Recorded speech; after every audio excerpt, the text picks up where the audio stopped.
الله أكبر بلو إمام ركوع شورد الله أكبر من الشكولة ركوع لي الله فيدنا على لما تقوم አዲስ መመሪያ ወጥቷል። አዲስ ለመጋባት ያሰባችሁ ሰዎች ይህንን መስማት አለባችሁ። እንዲሁም ደግሞ ባለ ትዳሮችን መስማት አለባችሁ። ያለ ስልጣና ሰርቲፊኬት የጋብቻ አይፈቀድም ተብሏል። የፓርላማ ድብድብ የሚደረገው አፍሪካ ውስጥ ብቻ አይደለም፣ በፌመሷ እንዲሁም ደግሞ በአውሮፓዊቷ ሀገር ቱርክም እንግዲህ በትናንትናው ዕለት ይህን የመሰለና እጅግ በጣም በርካቶችን ሲያነጋግር የነበረ የፓርላማ ድብድብ ስንመለከት ነበረ። ይህ ድብድብ የተፈጠረበት ዋነኛው ምክንያትም እንግዲህ ረመዳንን በሰላም አላህ ያድርሰን፣ በአፍያ በጤና አላህ ያድርሰን። ረመዳንን በጤና አላህ ያድርሰን። يا الله رزقاتنا الله يسفلن رزقاتنا الله يسفلن رزق يطبببتن الله يسفلن ነገሮች ክራውድ ይሆኑበትን አላህ ይከፋፍትልን። ማሻአላህ የዘንድሮ ረመዳን ነሻጣ እጅግ ለየት እያለ እየመጣ ይገኛል። ከላይ 3 ቪዲዮዎችን እጋብዛችኋለሁ። ሙስሊም የሚያምርበት አንድነት ነው። በአንድነት ሁሉም ነገር ያምርብናል።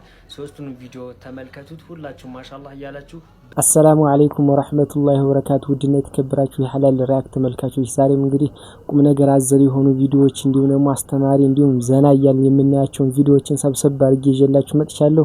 እስከ ቪዲዮአችን ፍጻሜ ድረስ ቪዲዮውን ላይክ እያደረጋችሁ አብራችሁን ቆዩ። ኡስታዝየውን ሩኩዕ ላይ ስታገኙት እናንተ ተንደርድራችሁ መጣችሁ ሩኩዕ የምትወርዱ ሰዎች ምክር አለኝ እያለ ነው። እስቲ ሰምተን እንመለስ። አላሁ አክበር ብሎ ኢማሙ ሩኩዕ ሲወርድ الله أكبر من أشكوله ركوع لي الله فيتنا على لما تقوم بترقى كمان تقرأ عند ركع لي عملت ما لله إنه يمشي ميون شيء بق أبو كله بمجمرة ستة مالتنا تكبيرة الإحرام على دركم ليه لو دمو عند دي ترى رتوع ثلاثة لينهم تسكدوا سو ركوع ورده وجماعة سو ينتن دمتي زمان يقرن كوتة مالتنا እየረበሽክ ነው ሌላ ሰው ራስህም ሰላት አይደለም እኮ ምንድነው እንዴ ሶላት ጥፍጥና የለውም በቃ እንደዚህ አይነት ሰላት እንዴ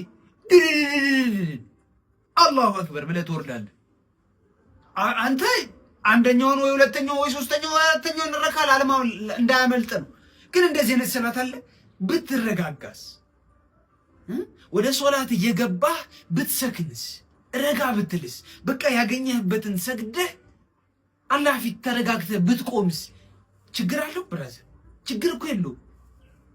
ይሄ ታክሲ ሰልፍ አይደለም የምትገባበት ባስ አይደለም የምትገባበት አላህ ፊት ነው፣ ጌታ ፊት ነው፣ ጌታችን ፊት ነው። ተረጋግተህ ስግድ በቃ ሐላስ ተረጋጋ። እንዴ ልጇን ጥላ እንደመጣች እናት ቢር ድስት እንደጣለች ሴት ቢር እንግዲህ እንደሰማችሁት እንግዲህ በቃ ተመክራችኋል። ይሄ አግባብ አይደለም እየተባላችሁ ነው። ይሄ በቃ ይሄ ልጅ አወራሩ ብቻ ያስቀኛል። ፊራት በለ ጥሩ እንዳትል ነው ያለ እና ለማንኛውም አዎ ይሄ ታክሲ አይደለም። ረጋ ብለህ በተረጋጋ ቀልብ የምትገባበት ነውና በተረጋጋ መንፈስ ነው መግባት ያለብን ለማለት ፈልጋለሁ። ልዩን ግን ይመቸው ማለት ነው። አረዳዱ ፈታይ የሚያደርግ ነው። ለማንኛውም ተመችቶኛል ማሻአላህ ብያለሁ። እንግዲህ ለወጣቶች ደግሞ ላላገባችሁ አንድ አስደንጋጭ ዜና ወጥቷል። ምንድነው የሚለውን እስቲ ሰምተን እንመለስ። አዲስ መመሪያ ወጥቷል። አዲስ ለመጋባት ያሰባችሁ ሰዎች ይህንን መስማት አለባችሁ። እንዲሁም ደግሞ ባለ ትዳሮችን መስማት አለባችሁ። ያለ ስልጣና ሰርቲፊኬት የጋብቻ አይፈቀድም ተብሏል። የኢፌዴሪ ሴቶችና ማህበራዊ ጉዳይ ሚኒስቴር ከጊዜ ወደ ጊዜ እየጨመረ የመጣው የፍቺ ቁጥር ለመቀነስ አዲስና ጠንከር ያለ መመሪያ ተግባራዊ ሊያደርግ መሆኑን ገልጿል። ዋና ብሎ ደግሞ ያስቀመጣቸው ነጥቦች አሉ። ማንኛውም ተጋቢ ወደ ትዳር ዓለም ከመግባቱ በፊት የቅድመ ጋብቻ ስልጣና ወስዶ የሰርቲፊኬት ባለቤት መሆን ይኖርበታል ብሏል። መቼ ይጀምራል የተባለ ደግሞ አሰራሩ ሙሉ ለሙሉ ያለቀ ሲሆን ዝግጅቱ የተጨረሰ ሲሆን ከሚቀጥለው ዓመት ጀምሮ ተግባራዊ እንደሚሆንም ተገልጿል። በዚህ ላይ ታዲያ ሃይማኖት አባቶችና እንዲሁም ደግሞ ሽማግሌዎች እንደሚሳተፉም ተገልጿል። ሌላው እንግዲህ ይህ የሆነበት ይህ ነገር የተደረገበት ዋነኛው ምክንያት ከጊዜ ወደ ጊዜ እየጨመረ የመጣው ፍቺ ማለት ነው ለማስቆም ነው። ምክንያቱም ደግሞ ለትዳር መፍረስ ዋነኛው ምክንያት የግንዛቤ እጥረት መሆኑን ያመነው ሚኒስቴሩም ይህንን ለመፍታት ታዲያ ስልጠና አስገዳጅ ሆኖ አግኝቻለሁ ብሏል። ትዳር በስሜት ብቻ ሳይሆን በእውቀትም ሊመራ ይገባል የሚለው ይህ መመሪያ በሀገሪቱ የማህበራዊ ትስስር ላይ ትልቅ ለውጥ ያመጣል ተብሎ ይጠበቃል። እናንተ እንዴት አያችሁት ይህ አዲስ መመሪያ? እንግዲህ እንደሰማኸው አንተ ወጣት ኮንክ ጉድፈላ ወይ ሳታገባ ትቆያለህ ወይ ደግሞ ተምረህ ሰርተፍኬትህን ትይዛለህ ማለት ነው። ወላሂ በጣም የሚገርም መረጃ ነው የሰማው። እስቲ እውነት ከሆነ ወደፊት የምናጣራ ይሆናል ኢንሻአላህ። እውነት ከሆነ ግን አስቡት በቃ ለማግባትም መማር አለብህ ማለት ነው። ያው እንደ ሐቂቃው ጥሩ አስበው ይመስለኛል። ለማንኛውም ግን ይከብዳል በኔ በኩል ይከብዳል። ለማንኛውም እናንተ እንዴት ታዩታላችሁ? በኮሜንት ላይ አስቀምጡልኝ። እኔ ያው ይከብዳል ነው በኔ በኩል ይከብዳል ባይነኝ። ያው በአንድ በኩል ማሻአላህ ብቻለሁ። ትናንትና በቱርክ ፓርላማ ላይ የተከሰተውን ሰምታችኋል አይደል? ወላሂ ባለስልጣን ሲጣላ በቃ ያስቃል። እኔ በቃ በሳቅ ነው የፈረስኩ። ሳይተ ነው እንመለስ። የፓርላማ ድብድብ የሚደረገው አፍሪካ ውስጥ ብቻ አይደለም፣ በፌመሷ እንዲሁም ደግሞ በአውሮፓዊቷ ሀገር ቱርክም እንግዲህ በትናንትናው ዕለት ይህን የመሰለና እጅግ በጣም በርካቶችን ሲያነጋግር የነበረ የፓርላማ ድብድብ ስንመለከት ነበረ። ይህ ድብድብ የተፈጠረበት ዋነኛው ምክንያትም እንግዲህ የቱርኩ ፕሬዚዳንት የሆኑት ጣይብ ኤርዶጋን በትናንትናው ዕለት የቀድሞ የኢስታንቡል ዋና መርማሪ የነበሩትን አኪል የተባሉትን ግለሰብ የሀገሪቱ የፍትህ ሚኒስትር አድርገው በሾሙበት ወቅት እንግዲህ ቃለ መሐላውን በሚፈጽምበት ሰዓት ነው እንደዚህ አይነት ቡጢና ከፍተኛ የሆኑ ድብድቦች በምክር ቤት አባላት ወይም ደግሞ ፓርላማ ውስጥ የተከሰተው። ይህን ያደረጉበት ዋነኛው ምክንያትም እንግዲህ የፍትህ ሚኒስትር ተደርጎ የተሾመው የግለሰብም እንግዲህ የቀድሞ የኢስታንቡል ከንቲባ የነበሩ ግለሰብ ላይ የ2000 ዓመት ፍርድ እንዲፈረድባቸው ፍርድ ቤቱን ጠይቀዋል። እንዲሁም ደግሞ በአጠቃላይ ጣይብ ኤርዶጋንን የሚቃወሙ በአጠቃላይ ፖለቲከኞች ማለት ነው እያሳደዱ ሲያስሩ ነበረና ፍትሃዊ ያልሆነ ስራ ሲሰሩ ነበረ ብለው በማሰባቸው ምክንያት ነው የምክር ቤት አባላት ይህንን ድብድብ በምክር ቤት ውስጥ ያስነሱት። በዛ ወቅትም እንግዲህ የምክር ቤት አባላቱ ይህንን ድብድብ ያደረጉት ማለት ነው የተለያዩ አባላቶቻቸው ታስረውባቸዋል። በተጨማሪም ደግሞ ሂደቱ ፍትሃዊና ህጋዊ አይደለም በማለት ነበረ ይህንን ድብድብ ያደረጉት። በአጠቃላይ እንግዲህ በርካቶችን ሲያነጋግር ነበረ። እንዲሁም በተጨማሪም ደግሞ በሀገሪቱ ውስጥ ከፍተኛ የሆነ ውዝግብን የፈጠረ ኩነት እንደሆነም ጭምር እየተመለከተ እንገኛለን። እናንተስ በዚህ ጉዳይ ላይ ምን ሀሳባላችሁ? ያላችሁን ሀሳብ ኮሜንት ላይ አጋሩኝ። በሌሎች አዳዲስ መረጃዎች በድጋሚ መልሳለሁ። የፕላስ ምልክቷን መጫናችሁን አትርሱ። መልካም ቀን ይሁንላችሁ። እንግዲህ እንደተመለከታችሁት በቃ ሳየው ሳቅ ነው የሚመጣብኝ። በቃ ባጭሩ ጥልና ድብድብ በባለስልጣን አያምርም።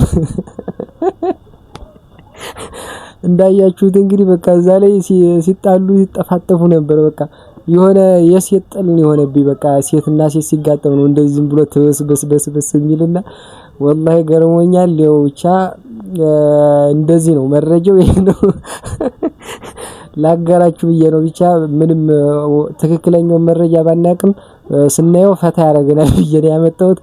እንግዲህ እንደምታውቁት ረመዳን በቀን የሚቆጠሩ ቀናት ነው የቀሩትና የሙስሊሙ አንድነትን የሚያሳይ ቪዲዮዎች እየተለቀቁ ነው። እስቲ አይተናቸው እንመለስ።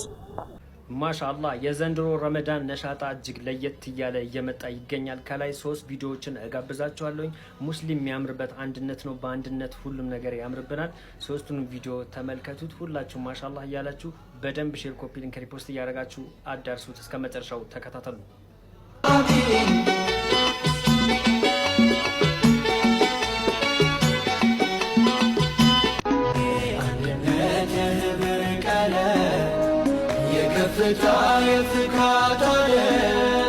አዲስ ንጋት የሩ መስከረም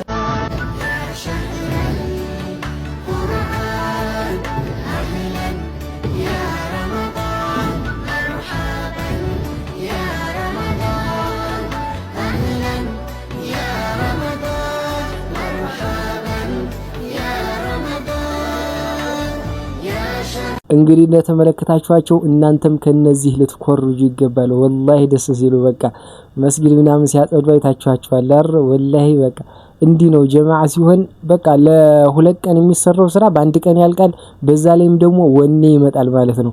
ማሻአላህ ማሻአላህ ብያለሁ። ሁላችሁ ማሻአላህ እያላችኋቸው። ሌላኛው መረጃችን ደግሞ የሚሆነው ለልጇ የሃይማኖት ምርጫ እንዲመርጥ የሰጠችው እናት መጨረሻዋ ምን ሆነ የሚለው ሰምተን እንመለስ። እስልምናን የመረጠው ልጇ ታሪኩ እንደዚህ ነው። ለልጇ የሃይማኖት ነጻነት ትሰጠዋለች። በዚህ ጊዜ ልጅ ማለት ነው እስልምናን ይመርጣል። እናት በቪዲዮ እየቀዳች ማለት ነው ለምንድን ነው እስልምናን የመረከው ስትለው ማለት ነው እነርሱ የተሸፈኑ ናቸው፣ በጣም ደስ የሚል ሃይማኖት ነው ይላታል ማለት ነው።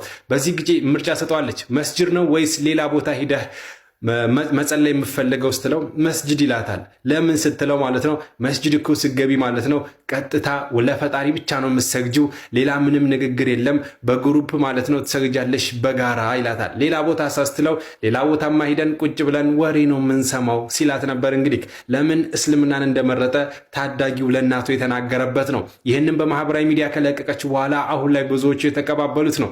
እስኪ እኔ በትንሹም ቢሆን እናት ስትጠይቀው ልጅ የመለሰው ላሰማችሁ። እናንተ ደግሞ የፕላስ ምልክቷን መጫናችሁን አትርሱ። So when you went to a church and when you went to the mosque, did you notice the difference? So which one did you like more? You like the mosque more? Why? Because they were like praying to God. We were all getting together in one big group. እንግዲህ እንደሰማችሁት በቃ ሰውን አትምረጥ ወይም ደግሞ አትይበሉት እንጂ አንድ እስላምን ካየ ማንም የማይወደው የለምና ያው ይሄ ቪዲዮ በቃ ለኛ ትልቅነታችንን ያሳያል ማለት ነው። ሁሉም ጠጋ ብሎ እንዲያው ግብዣችን ነው።